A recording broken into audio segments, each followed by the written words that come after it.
Pre-season is vitally important. You just need to ask the guy that gets injured round one because he's not conditioned well enough. Round one, pre-season is vital. Everyone's got to be ready for round one. The players are full-time professionals. It's an all year-round commitment for them. They need to make sure that they train, and whether it's, and I don't think it's pre-season because it's before the season starts, but it's really a year-round commitment, a year-round training program that they're engaged in.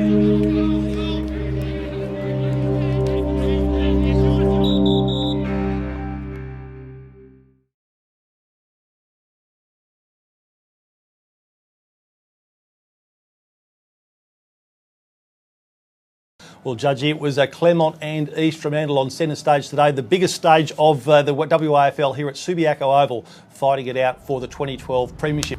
The 2011 WAFL Grand Final saw minor premiers Claremont come straight through to the Grand Final on the back of a pretty soft second semi-final win. Claremont qualified straight out of the second semi-final to go through to the Grand Final. Their opponents, third qualifiers Subiaco, had to do it the long way via the first semi and then a bruising preliminary final against West Perth last Sunday. And East Fremantle had to do it the tough way, beating East Perth in the first semi-final and then going to Bassendean Oval to overcome Swan Districts in order to get through to the big Richardson backed up, kicks a long goal in the last quarter.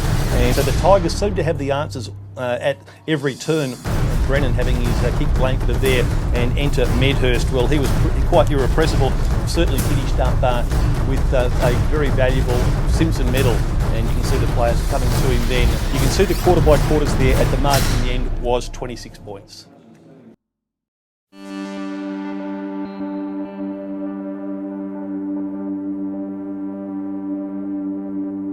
Welcome to the Claremont Football Club.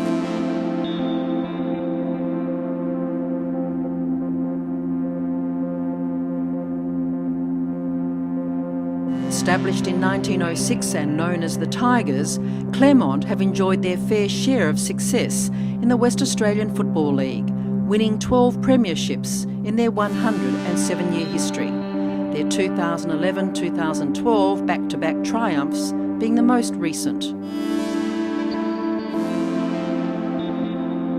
In late 2013, after 2 months' break following that year's preliminary final loss to East Perth, Claremont began their pre-season training program in anticipation of the 2014 season.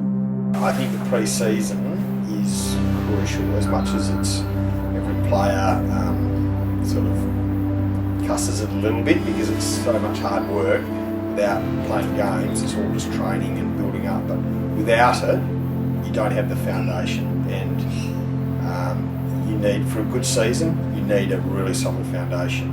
So I think it's actually essential to have a good season. You need a really, really solid pre-season. The off-season has brought a host of changes at Claremont, including the appointment of new coach Michael Broadbridge and the loss of several experienced players from their list. Although Claremont have been able to acquire the services of Colts player Alec Waterman as he begins to move his way through the WAFL system. Yeah, I went through County. I started about age of 4. Just played at Adelaide Bombers for about 8 years, something like that, and then I went down to manager and played a few years there. Obviously with Dad moving down there, and then just come up here through the Claremont development, and here I am at Claremont. The Tigers have also been fortunate to retain the services of dual premiership player Luke Blackwell. It was awesome. The first one was just a relief because we lost the year before, so I wouldn't say that was exciting, I'd say it was a relief. And then the second year was just exciting because we felt we made a bit of history, and it was just great fun to do with the mates and win a premiership without just being relieved. So.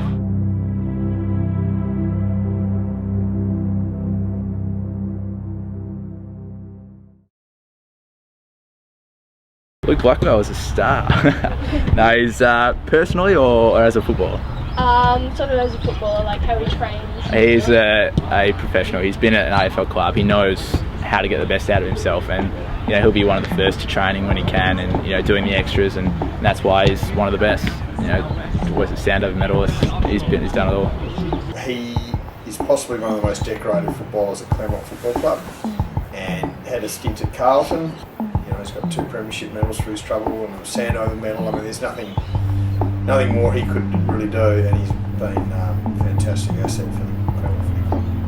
Reigning Sandover medalist Luke Blackwell typically was amongst the possessions. He racked up 30 possessions throughout the course of the afternoon. None better than when he picked up the ball from an opportunity in the third quarter, threw it onto his right boot, and from 35 metres out hammered home a magnificent goal, this week's goal of the day, to Claremont star Luke Blackwell. Oh, I think he's a very good player. He's someone that's got great character. He's been around for a long time. He's putting back to Claremont. Like his father, I played with his father Wayne at Claremont. We played in the 81 grand final together, so I know his father extremely well. And I think he's a good all-round footballer, and Claremont are very fortunate to have him. And Alec Waterman, did you see him? Alec Waterman, yes, he's a young gun coming through, the son of a gun at West Coast, and he'll be fine. He's a really good kid, which is important at that age. He's not distracted by other things, and he's learning the right things now and ticking all the boxes, so he could have a bright future ahead of him. Alec Waterman, really exciting prospect. Got a bit of a soft spot for him because I played with his dad, Chris Waterman, at West Coast, and he's got 3 boys, and Alec's the oldest, and obviously really talented kid and nice kid with him, which is the most important thing, and really bright future from what I hear. Alec's an up-and-coming player, very similar to his father in a lot of ways. A nice left footer, very strong, quick, loves to hunt the football, which is a great attribute. He really wants to get the football in his hands. I think he can play in a number of different positions. He's an exciting player, no doubt he'll be on the AFL list or the Eagles list shortly.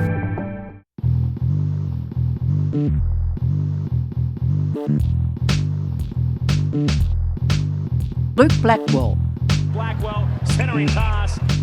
drafted by Carlton in 2004 as a young 17-year-old, he spent 4 seasons there before he was unfortunately delisted. He returned to WA and joined the Claremont Football Club and won the Sandover medal just 2 years later. In late 2013, he was named as a midfielder in Claremont's best team ever. Currently, he is preparing for the 2014 season via a rigorous pre-season program where his goal is As you get the background beat test, I'd like to get around the English 14s for the beat test. Basically, the stadium's all free, so that's just monitoring my body, having sessions off when you need it. So you do have that complete pre-season, so you're ready for the year. So basically, just being free and have a good base for the year is my goal. On the other hand, there is Alec Waterman, son of Chris, who was a dual premiership player at West Coast. Alec is a highly touted young midfielder who is about to begin a critical season in terms of his career. This season, Alec turns 18 and is eligible to be drafted by an AFL club. Just with the aim of playing AFL, just like that. Just want to play AFL is what I've always wanted to do, what I've dreamt of. And with many clubs lining up for his services, he is determined to reaffirm his talent by having a big season. Alec also has a firm goal in mind for his pre-season campaign. Obviously my fitness hasn't been the best during my young football career, but probably just going in with a lot of confidence and a lot of excitement that I can play my best footy instead of sort of waiting to halfway through the year before I step it up. Both players are reliant on big pre-seasons to kickstart their 2014 campaigns as they look to utilise the experience of new coach Michael Broadbridge. Got involved in coaching the state under-18 side.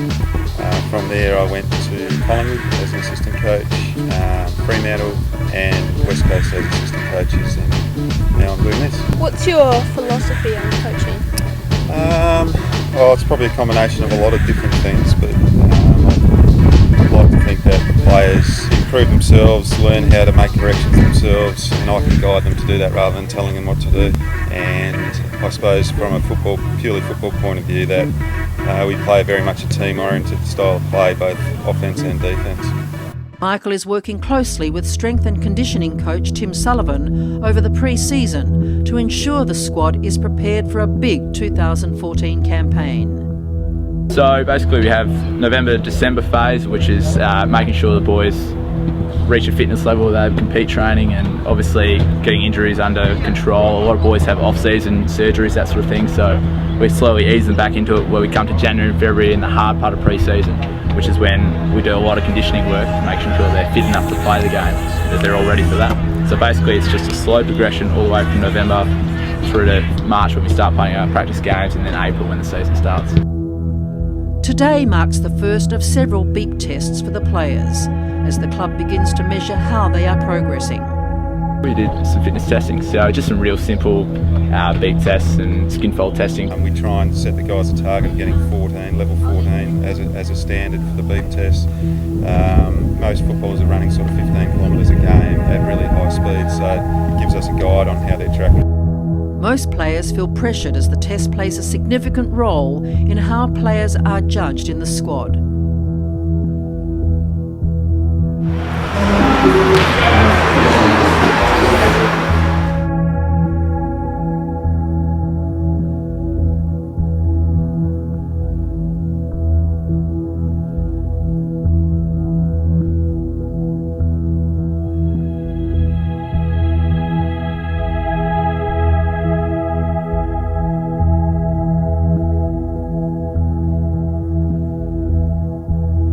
It eventually becomes too much for some as the field withers significantly.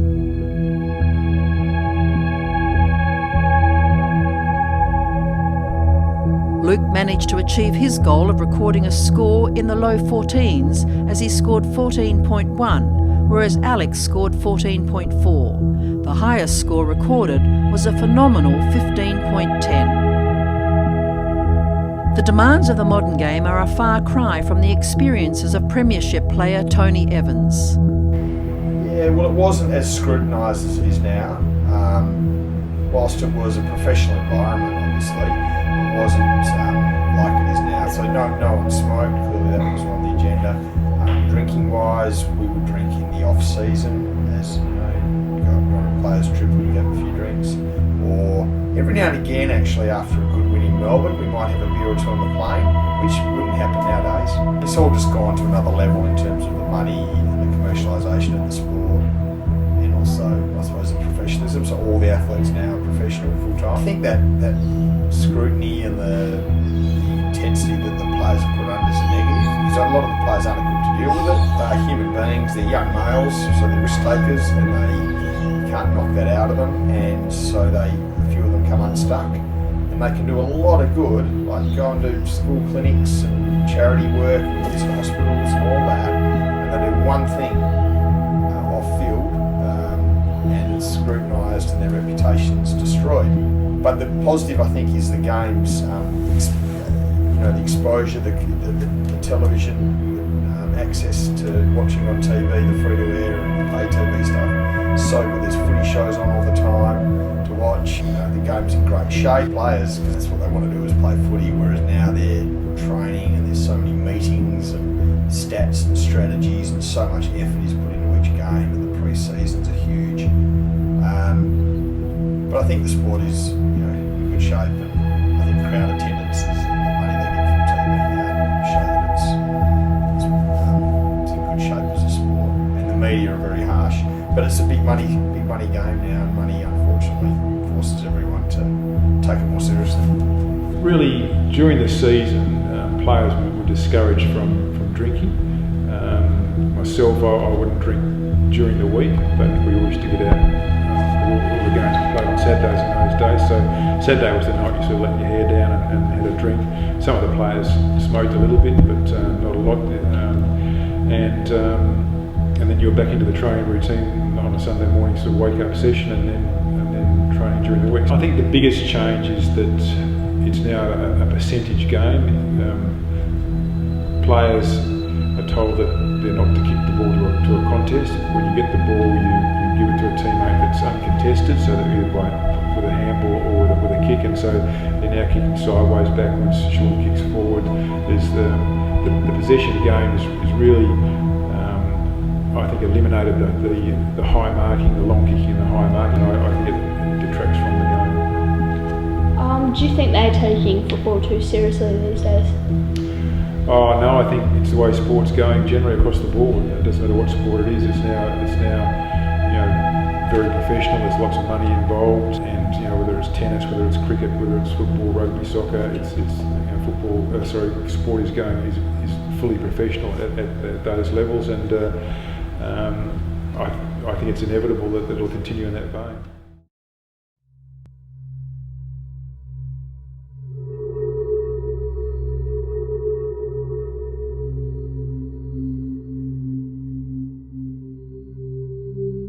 It's early January and the squad has just returned from their Christmas holiday break. They are now entering a critical phase of pre-season where the focus is on intensive conditioning and fitness work. They look after themselves, they don't, hit the Christmas food too hard. Some of them, probably put on a couple of kgs, but that's what I'm here for, to get them back in the show. Yeah, look, they're all pretty good. I mean, we do all the testing that you would expect in terms of skin folds and weight and strength and all those types of things. And they've all improved over the course of the pre-season. We had a bit of a break over Christmas and they all had targets to come back to try and achieve. And the majority of the group did that and improved a lot. So, I couldn't be happier with how they're tracking right now. But the real stuff starts in a couple of weeks and we'll see how it goes when we start playing games. To date, Luke has been tracking well. He has endured no setbacks like the injury he suffered last year that saw him miss 12 rounds of football. It's called a syndesmosis injury, so your ligament between your tibia and fibula. I snapped that, which is not fun, but I've got it back going after about 12 or 14 weeks of rehab, and sometimes you need surgery, sometimes you don't. We went with not surgery and it was the right option in the end. It's healed really well. I was a time away from the game where I wasn't playing, which is not fun, I'm not good at watching, but it really made me enjoy my footy and want to get back out in the field, to be honest. Meanwhile, Alec has been training for the Under-18s 2014 National Championships, which he also participated in last year. It's very tough, challenging, but it was exciting. I think the main bit, look, you play against the best players in the state, best players in the country, and the guys are going to get drafted in that current year. So, look, it's challenging. You've got to play your best footy to be up with them. But it's exciting. It's a good challenge, and I look forward to this year as a top ager. So, what are your thoughts on Claremont Football Club as a talent producer? Well, Claremont have been a terrific producer of young talent, in particular for the AFL over a period of time, and clearly they develop it pretty well. So, not only for the AFL, but for their own WAFL club as well. They've been obviously a very strong club over a period of time, so they're doing a lot of things right. One aspect of the AFL that Luke has gone through, and Alec is about to, is the father-son drafting process. Father-son rules have changed a fair bit over the years, but what basically happens is for a player to be eligible to be drafted father-son by a club, his father has to have played 100 senior games at that club. Once that's done, and obviously the boy can be eligible, then what happens is once you have an eligible player and you decide that yes, you're happy to take that player as a father-son player, the player also has to agree to come to your club, and once those things have been ticked off, then they go into what's called a bidding system, and we all have a meeting before player trading, and they call out each player's name that has been nominated as a father-son player, and clubs then have the opportunity, opposition clubs then have the opportunity to bid for that player. So it's all about getting the player into the system at what should be the right value. The father-son rule has resulted in some fantastic outcomes for clubs. Gary Ablett, Job Watson and Tom Hawkins were all father-son selections for their respective clubs. At the end of 2014, Alec will be eligible to be drafted to the West Coast Eagles under this rule. Dad played footy for most of his life, so just grew up loving footy and playing footy, so yeah.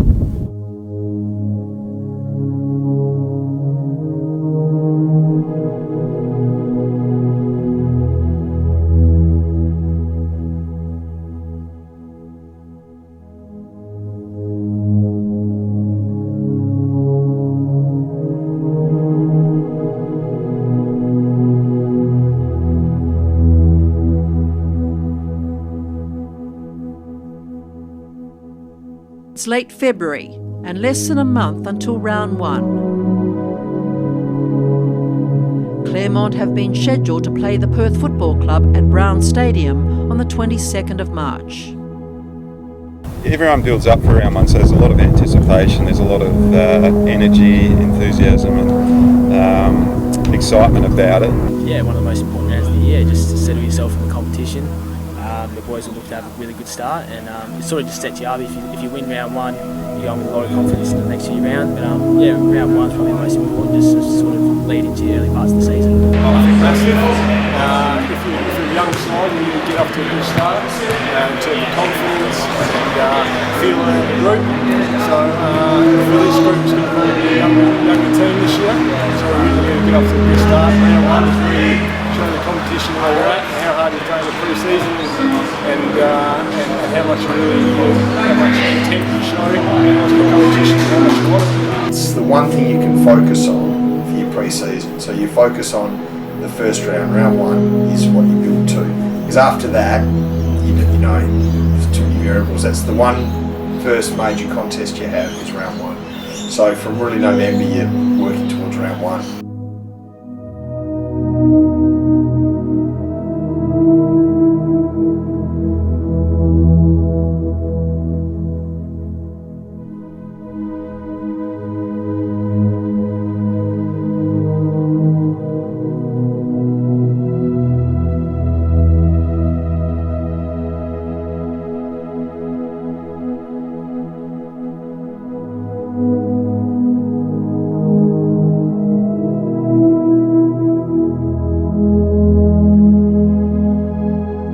The pre-season is drawing to a close.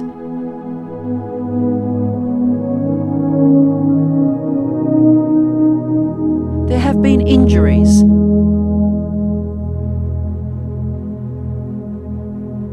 sweat, and tears. But after 3 months, over 120 contact hours, the pre-season has finished, and round one has arrived.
After a contested first half, the Tigers are trailing by 22 points. They held a narrow lead at quarter time, but Perth fought back to gain control in the second.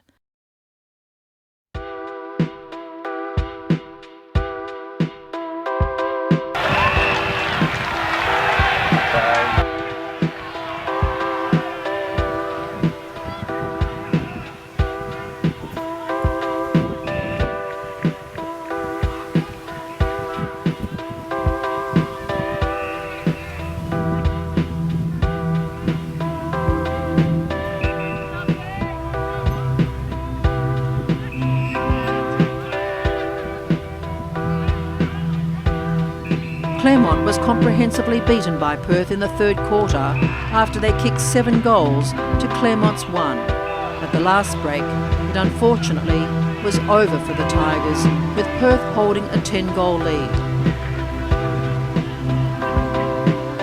Both teams added 5 goals to their tallies in a fast-scoring last quarter, but Perth finished strongly to beat Claremont by 65 points.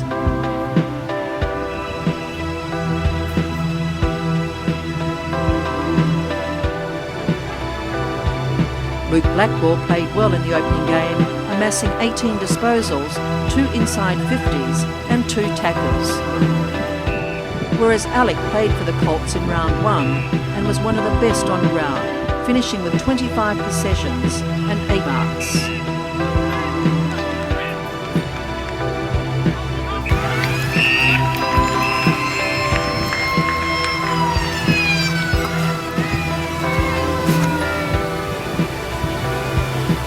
But unfortunately for Claremont, it's back to square one.